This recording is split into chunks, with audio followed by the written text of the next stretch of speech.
हम भी बेशरम हो गए थे कि देखते हैं कब तक नहीं मिलेगा काम, है ना।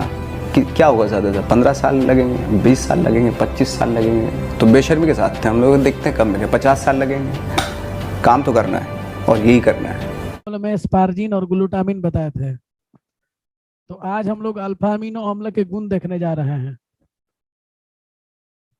पहला जो टॉपिक है हमारा, अल्फा एमिनो अम्ल के गुण। अल्फा एमिनो अम्ल के गुण, ठीक है जी। अब देखो, ये रंगहीन क्रिस्टलीय ठोस पदार्थ होता है। पहला पॉइंट, ये रंगहीन रंगहीन होता है, ठीक है ना, और क्रिस्टलीय होता है। ये रंगहीन क्रिस्टलीय ठोस पदार्थ है।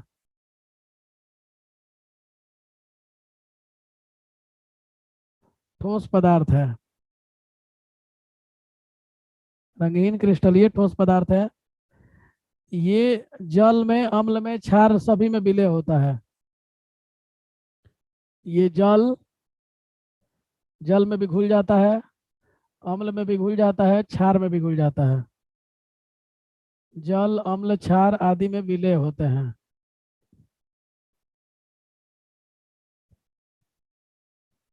आदि में विलय होते हैं।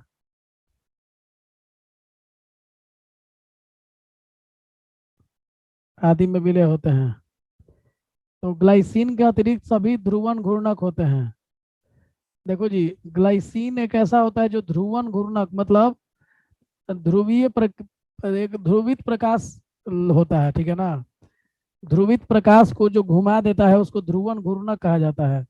और ध्रुवित प्रकाश को जो नहीं घुमाता है उसको उसको अध्रुवित प्रकाश कहते हैं। तो ध्यान रखिएगा इस बात को कि ग्लाइसिन के अतिरिक्त, देखो इस बात को हम चित्र बना के दिखाएंगे। ग्लाइसिन के अतिरिक्त, ग्लाइसिन के अतिरिक्त अमीनो अम्ल का बहुत सारा एग्जाम्पल हम बताए हैं, उदाहरण बताए हैं तुम लोग को। तो उसमें ग्लाइसिन के अतिरिक्त सभी ध्रुवन घूर्णक होते हैं। मतलब सभी प्रकाश की दिशा को बदल सकते हैं। प्रकाश के घूर्णन कोण को बदल सकते हैं। सभी ध्रुवन घूर्णक होते हैं।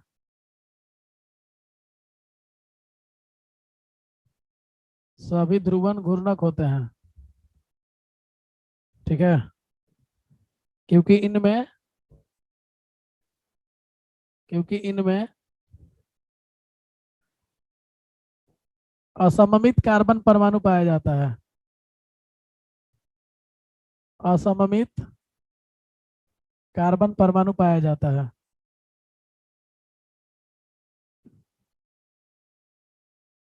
असममित कार्बन परमाणु पाया जाता है।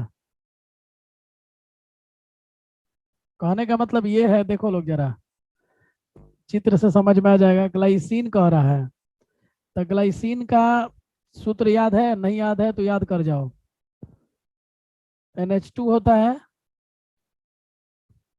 CH2 होता है और COOH होता है। तो जो यहाँ पे चित्र बनाया गया है, इसको अगर तुम कार्बन पे चारों संयोजकता को दिखाओगे तो कार्बन पे तुम्हारा एगो H ऊपर है और एगो H नीचे है, और COOH तुम्हारा दाहिने है और NH2 बाएं है। तो तुम देख रहे हो कि इस कार्बन पे, ये कार्बन पे जो चारों समूह है, देखो नीचे और ऊपर दोनों समूह समान हो गया।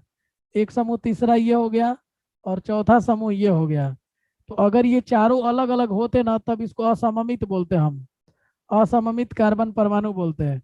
लेकिन चारों अलग अलग नहीं है, अतः ये ध्रुवन घूर्णक नहीं है।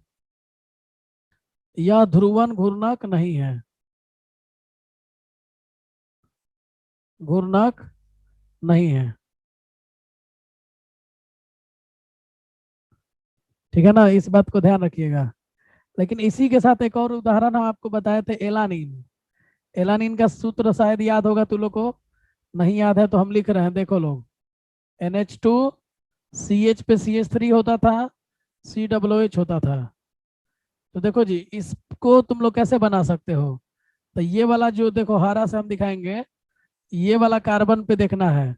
तो इस कार्बन पे एगो एच है, निचवा CH3 है, NaCOOH है, और हेने देखोगे तो NH2 है। तो देखो जरा हरा से जो भी हम लिखे हैं चारों समूह, ये चारों समूह आपस में अलग अलग हैं, और ये कार्बन को हम लोग स्टार से सूचित करेंगे, और इसको बोलेंगे असममित कार्बन परमाणु। मतलब जिस कार्बन पे चारों ग्रुप, चारों समूह अलग अलग रहता है, उसको असममित कार्बन परमाणु कहते हैं, असममित कार्बन परमाणु कहते हैं। ठीक है। और यह यौगिक जो है वो ध्रुवन घूर्णक है।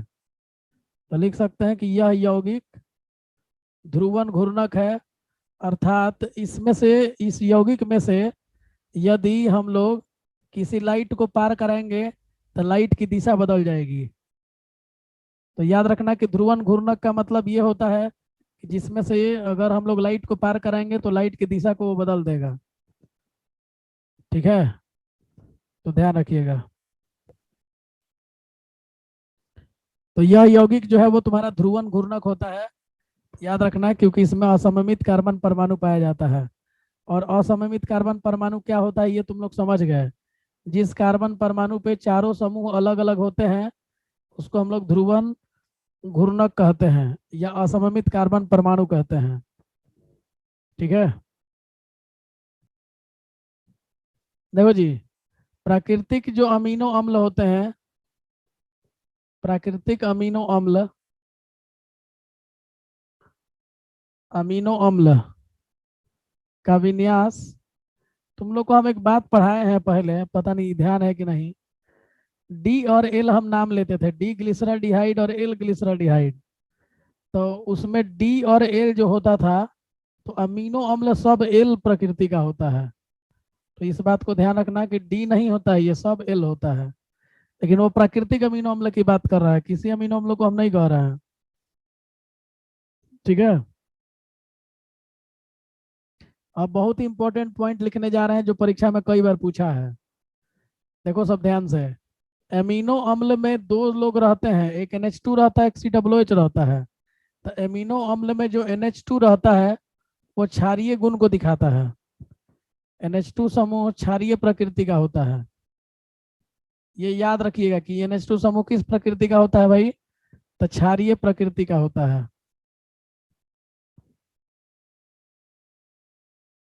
क्षारीय प्रकृति का होता है, अर्थात यह प्रोटॉन ग्रहण करता है, अर्थात यह प्रोटॉन प्रोटॉन ग्रहण करता है, ग्रहण करता है। ठीक है। जबकि COOH समूह जो होता है, जबकि COOH समूह अम्लीय प्रकृति का होता है, अम्लीय प्रकृति का होता है। यह अम्लीय प्रकृति का होता है। ठीक है। अर्थात यह प्रोटॉन का त्याग करता है, अर्थात यह प्रोटॉन का त्याग करता है,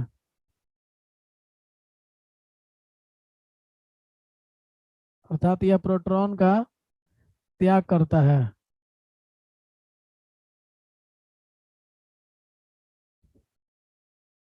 त्याग करता है। ठीक है। दोनों की पारस्परिक, दोनों की पारस्परिक क्रिया से,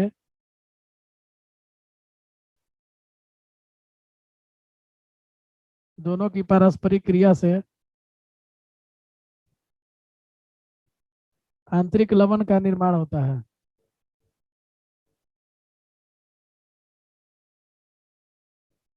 आंतरिक लवण का निर्माण होता है।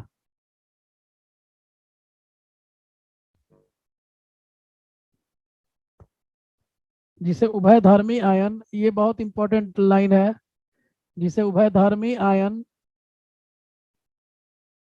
उभयधर्मी आयन या ज्विटर आयन कहते हैं। ये परीक्षा में पूछता है कि ज्विटर आयन से क्या समझते हो, जिसे तुम लोग ट्विटर जानता होगा, वैसा ही होता है ज्विटर। ठीक है, तो ट्विटर की तरह होता है ज्विटर, जैसे फेसबुक, व्हाट्सअप, इंस्टाग्राम, ये सब आप लोग जानते होंगे। ट्विटर भी जानते होंगे, तो ट्विटर की तरह ही होता है ज्विटर। अब एक उदाहरण भी दिखा देते हैं।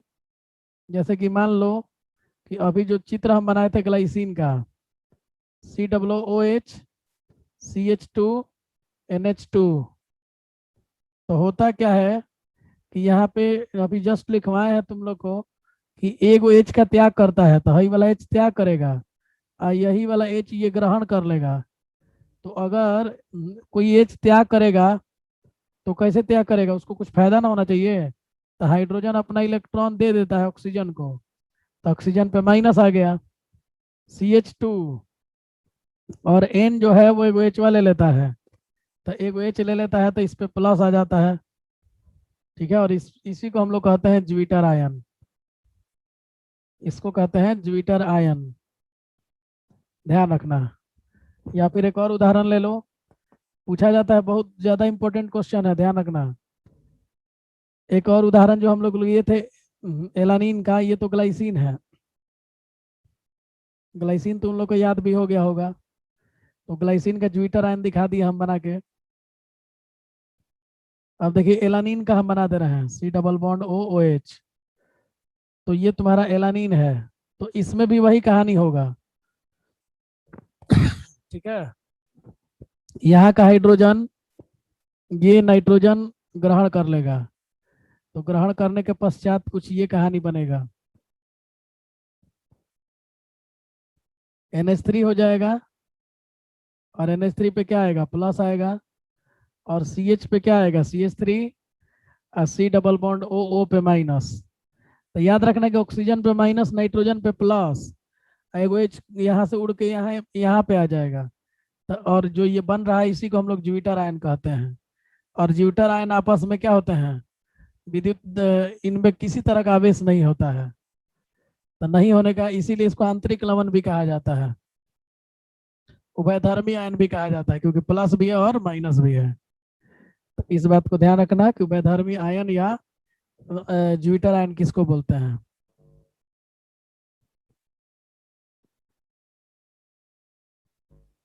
ठीक है,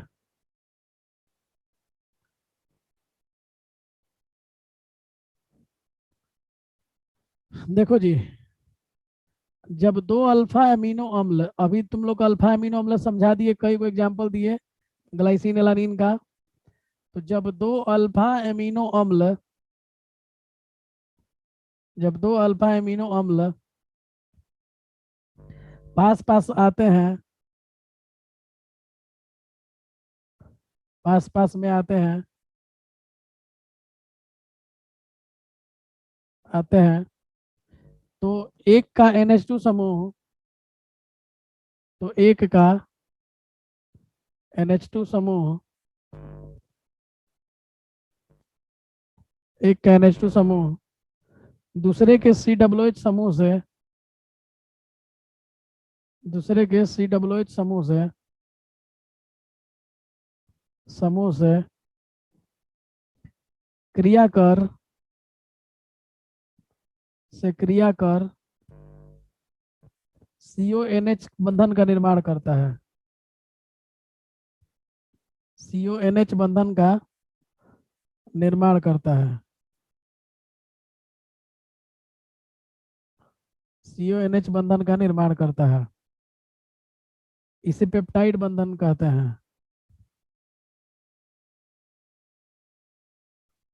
इसे पेप्टाइड बंधन कहते हैं। तो ध्यान रखना इस बात को कि पेप्टाइड बंधन किसको कहते हैं। तो जब भी दो अमीनो अम्ल आएंगे तो COOH और NH2 समूह आपस में अभिक्रिया करके और एक बंधन का निर्माण करते हैं, जिसको पेप्टाइड बंधन कहते हैं। तथा बनने वाले अणुओं को डाइपेप्टाइड अणु कहते हैं। तथा बनने वाले अणुओं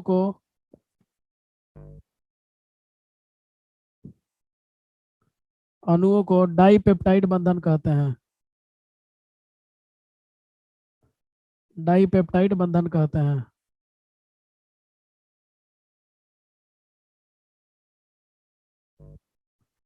ठीक है, और एक नोट करके लिख देते हैं पहले, उसके बाद उदाहरण देंगे। नोट है हमारा, ध्यान देना। इसी प्रकार जब 3 4 5 या 6, जब 3 4 5 अल्फा एमिनो अम्ल, अल्फा एमिनो अम्ल परस्पर क्रिया करते हैं,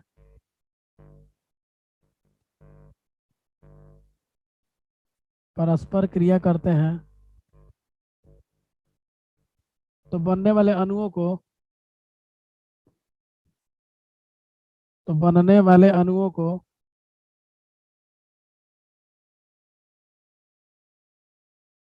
अणुओं को ट्राईपेप्टाइड टेट्रापेप्टाइड को ट्राई टेट्रापेंटा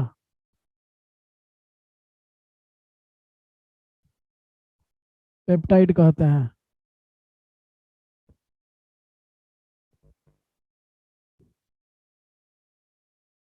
ठीक है, ध्यान रखिएगा। और जब 10 से अधिक अणु परस्पर मिलते हैं तो उसे पॉलीपेप्टाइड अणु कहते हैं। तो इसको पहला पॉइंट बना दो, और दूसरा पॉइंट बना देंगे कि जब 10 से अधिक एमीन, जब 10 से अधिक अमीनो अम्ल, जब 10 से अधिक एमिनो अम्ल परस्पर मिलते हैं, परस्पर मिलते हैं, तो वह पॉलीपेप्टाइड अणु कहलाते हैं। तो वह पॉलीपेप्टाइड अणु कहलाते हैं।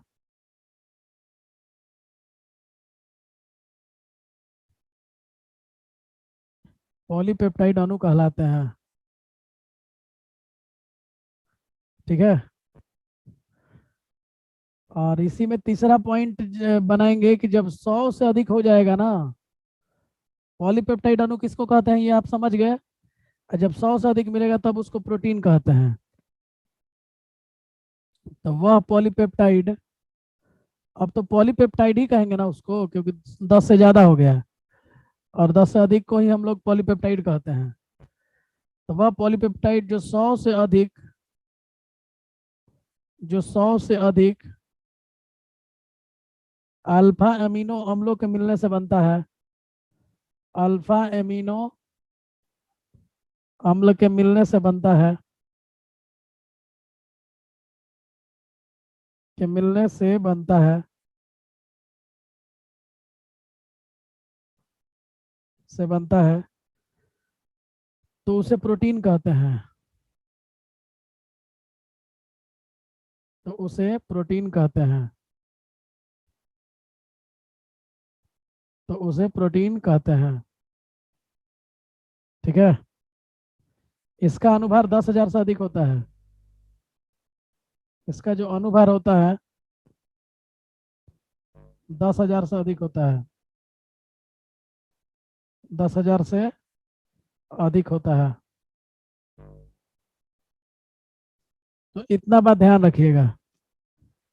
ठीक है, तो देखो जी, एक बार पूरा बोल दे रहे हैं, ध्यान से सुनो शुरू से। जब दो अल्फा अमीनो अम्ल आपस में मिलेंगे तो एक NH2 समूह दूसरे के COOH समूह से क्रिया करके CONH बंधन बनाता है, और इसी बंधन को हम पेप्टाइड बंधन कहते हैं। और बनने वाले अणुओं को हम लोग डाई पेप्टाइड कहेंगे, क्योंकि जब दो ही लोग मिल रहे हैं तो डाई पेप्टाइड बोलेंगे। 3 लोग मिलेगा तो ट्राई पेप्टाइड, 4 मिलेगा तो टेट्रा पेप्टाइड, 5 मिलेगा तो पेंटा पेप्टाइड कहेंगे। समझ गए। और 10 से अधिक जब मिलेंगे तो पॉलीपेप्टाइड कहेंगे, और जब 100 से अधिक मिल जाएंगे तब उसको प्रोटीन कहते हैं। तो पूछा जा सकता है कि प्रोटीन से आप क्या समझते हो, तो लिखे होगा कि जब 100 से अधिक अल्फा अमीनो अम्ल आपस में मिलते हैं तो मिलकर एक यौगिक का निर्माण करते हैं, उस यौगिक को हम प्रोटीन कहते हैं। और उस यौगिक का अनुभार जो है वो 10,000 से अधिक होता है। ठीक है, तो चलो अगले पेज पे बना भी देंगे, चित्र से भी दिखा देंगे। पहले से जैसे कि मान लो कि ग्लाइसिन और ग्लाइसिन दो को मिला रहे हैं, ग्लाइसिन प्लस ग्लाइसिन, तो हमको डाई पेप्टाइड बनाना है, तो दो अमीनो अम्ल को जोड़ना है। तो कैसे जोड़ेंगे, देखो जी, C double bond O O H, C H two N H two, यही ना होता है। और फिर एगो ग्लाइसिन ले आएंगे, तो एन एच टू हो जाएगा, सी एच टू हो जाएगा, सी डब्ल्यू एच हो जाएगा, और इन दोनों को जोड़ देंगे। तो यहाँ पे इसका ओ एच इसके एच के साथ लेकर के एच टू ओ बन जाएगा। तो देखो क्या हो जाएगा, H N H, N H two हो गया, और सी एच टू हो जाएगा, और सी डबल बॉन्ड ओ हो जाएगा, और एच टू ओ निकल जाएगा यहाँ से, ओ एच और एच जो गोल घेरे हैं इसमें, ये बाहर निकल जाएगा, और सी ओ एन एच हो जाएगा, और फिर सी एच टू, और फिर C double bond O O H. तो देख सकते हो कि सी ओ एन एच जो बना है ना यहाँ पे, इसी बंधन को हम लोग कहते हैं पेप्टाइड बंधन। इसी बंधन को हम लोग क्या कहते हैं, पेप्टाइड बंधन।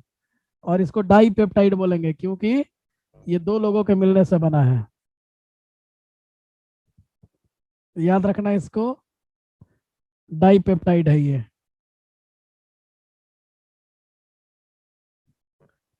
और वाटर निकला है जल, तो एच टू ओ लिख देंगे यहाँ पे। समझ गए। अब इसी का अगर अणु ये बनाना होगा, बहुलक बनाना होगा, तो कैसे बनाओगे, देखो जी, बहुलक अगर बनाना होगा, पॉलीपेप्टाइड बनाना होता है, कैसे बनाएंगे, C H two C double bond O O H, फिर एक और ले आएंगे, इसमें लगातार आपको लेके आना है, ठीक है।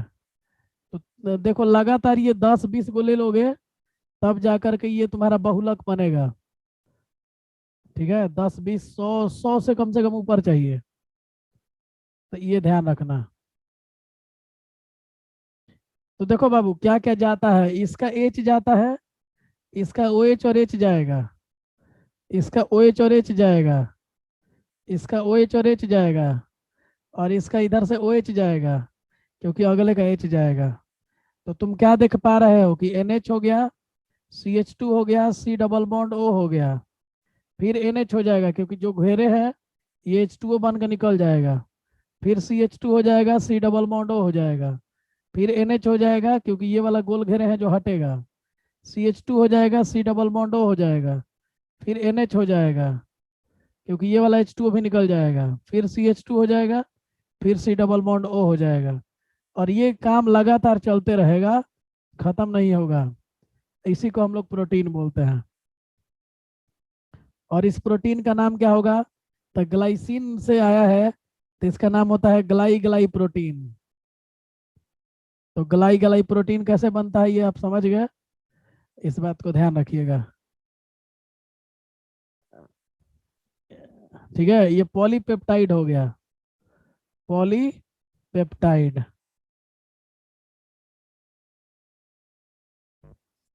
तो ध्यान रखना इस बात को। किसी को कोई समस्या है तो बताइए।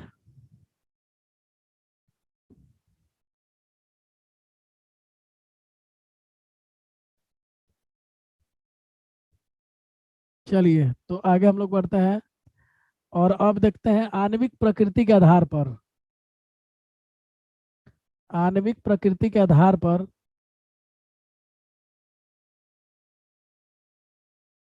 आणविक प्रकृति के आधार पर प्रोटीन का वर्गीकरण,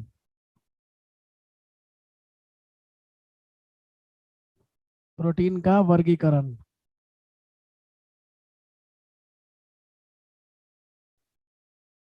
तो ये 4 तरह का होता है, चारों का नाम लिख देते हैं। पहला होता है रेशेदार प्रोटीन,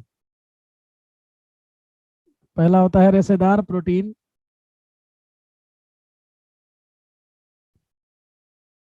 दूसरा होता है गोलिका, गोलिका प्रोटीन, गोलिका प्रोटीन, ठीक है। और तीसरा होता है, दो ही तरह का होता है, एक रेशेदार प्रोटीन और एक गोलिका प्रोटीन होता है, आणविक प्रकृति के आधार पर। तो ध्यान रखिएगा कि आणविक प्रकृति के आधार पर 2 प्रकार के होते हैं, ये बात लिख दीजिएगा कि आणविक प्रकृति के आधार पर आणविक प्रकृति के आधार पर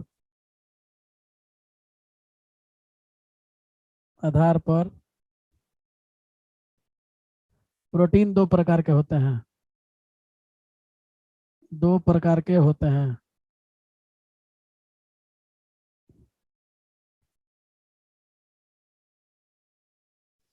ठीक है, इसको अंग्रेजी में कहते हैं फिब्रस प्रोटीन। अंग्रेजी भी इसका लिख दे रहा है फिब्रस प्रोटीन। और इसका होता है ग्लोबुलर प्रोटीन। ग्लोबुलर प्रोटीन, तो ध्यान रखना इस बात को। एक का नाम है फिब्रस प्रोटीन, एक का नाम है ग्लोबुलर प्रोटीन। तो इन दोनों का हम लोग देख लेते हैं परिभाषा। स्क्रीनशॉट ले लो।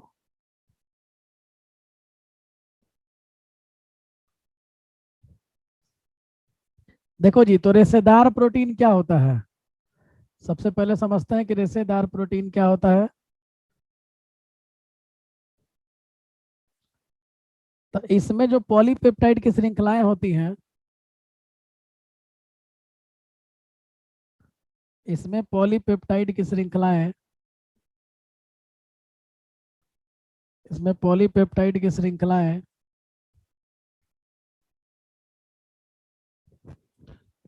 एक दूसरे के समानांतर होती हैं। एक दूसरे के समानांतर होती हैं। तो ध्यान रखना इस बात को कि किस प्रोटीन में एक दूसरे की समानांतर होती हैं पॉलीपेप्टाइड श्रृंखलाएं। क्योंकि पॉलीपेप्टाइड श्रृंखला रहेगा तभी वो प्रोटीन कहलाएगा। तो एक दूसरे के समानांतर होती हैं इनके मध्य में, जिनके मध्य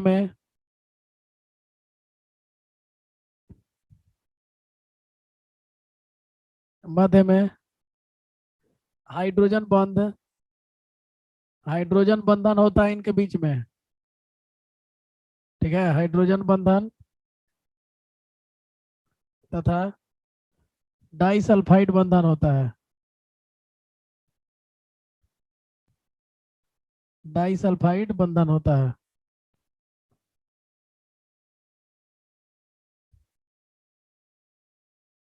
डाइसल्फाइड बंधन होता है। यह जल में अविलेय होता है। जल में बिल्कुल भी नहीं घुलता है, ध्यान रखना। यह जल में अविलेय होता है। ठीक है, उदाहरण कहाँ कहाँ मिलते हैं ये रेशेदार प्रोटीन, कहाँ कहाँ पाए जाते हैं? तो बाल में, ऊन में। तो एक इसका नाम होता है किरेटिन, बड़ा इंपॉर्टेंट है, यह एग्जाम में पूछता है। किरेटिन नाम याद रखना।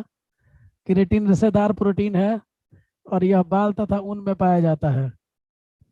बाल में और ऊन में पाया जाता है, ध्यान रखना। और एक होता है मायोसिन।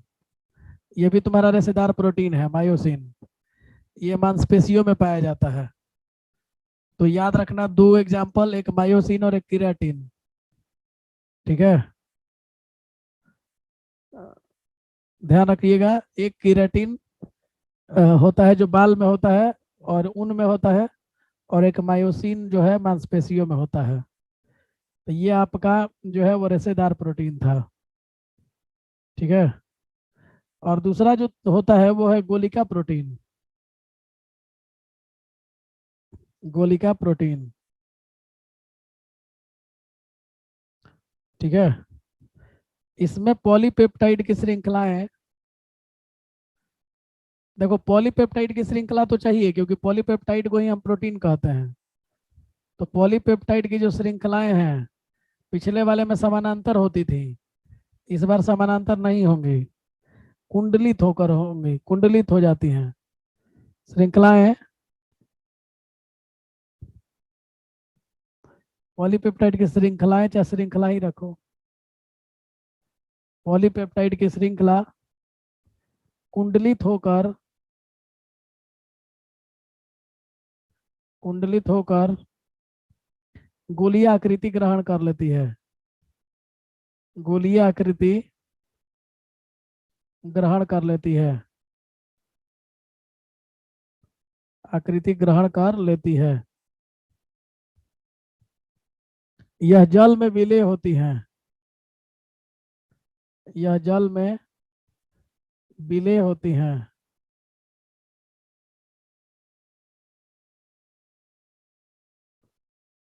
ठीक है, उदाहरण के लिए, उदाहरण में हो जाएगा इंसुलिन, एल्बुमिन। इंसुलिन, इंसुलिन होता है, याद रखना, और एल्बुमिन होता है, एल्बुमिन इत्यादि। तो इस बात को आप ध्यान रखिएगा।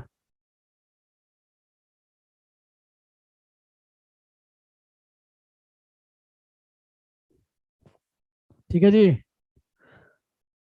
प्रोटीन की संरचना एवं प्रकृति के बारे में बात कर लेते हैं। प्रोटीन की संरचना एवं प्रकृति,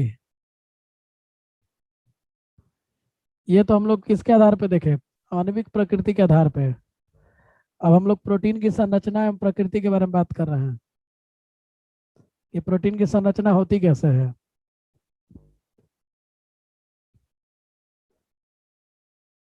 आकृति,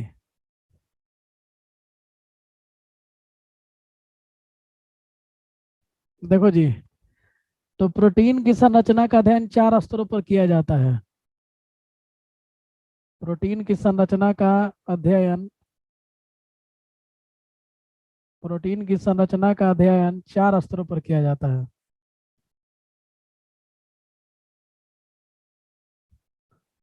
चार स्तरों पर किया जाता है।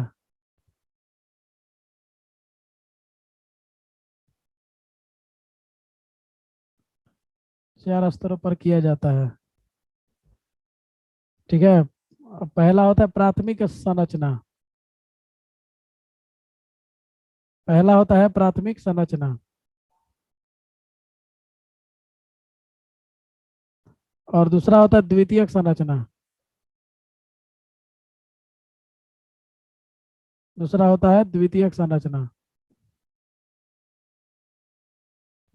द्वितीयक संरचना में दो तरह का होता है, अल्फा हेलिक्स, देखो ये नाम है, नाम याद रखना पड़ेगा, अल्फा हेलिक्स तथा बीटा प्लीटेड सीट स्ट्रक्चर।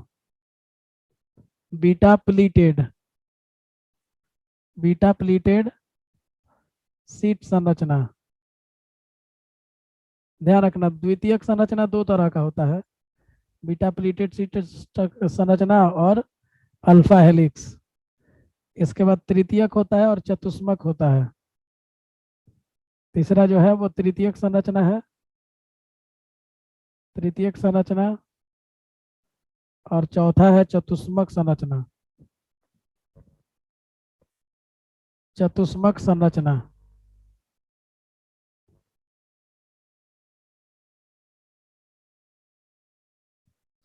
तो चार तरह की संरचनाएं पाई जाती हैं, जिसमें द्वितीयक संरचना दो तरह का है, एक अल्फा हेलिक्स और एक बीटा है प्लीटेड सीट संरचना। तो इन सब के बारे में हम कल बात करेंगे। ठीक है, स्क्रीनशॉट आप लोग ले लीजिए और शुरू से, अगर पेज छूटा है तो बताइए। किसी का पेज छूटा है पीछे से तो देख लो, लिख कर दे रहे हैं।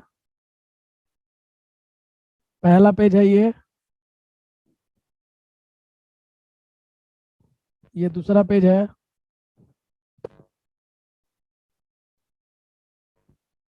ये तीसरा पेज है, ये चौथा पेज है, और ये पांचवा पेज है। तो ये लास्ट में जो भी लिखे हैं इन सबको हम एक एक करके टॉपिक के अनुसार बताएंगे। ठीक है, एक एक टॉपिक पे बात करेंगे। सबसे पहले प्राथमिक संरचना बताएंगे, फिर द्वितीयक संरचना बताएंगे, फिर तृतीयक संरचना बताएंगे, फिर चतुष्मक संरचना बताएंगे। ठीक है, और ये सारा कल बताएंगे आप लोग को।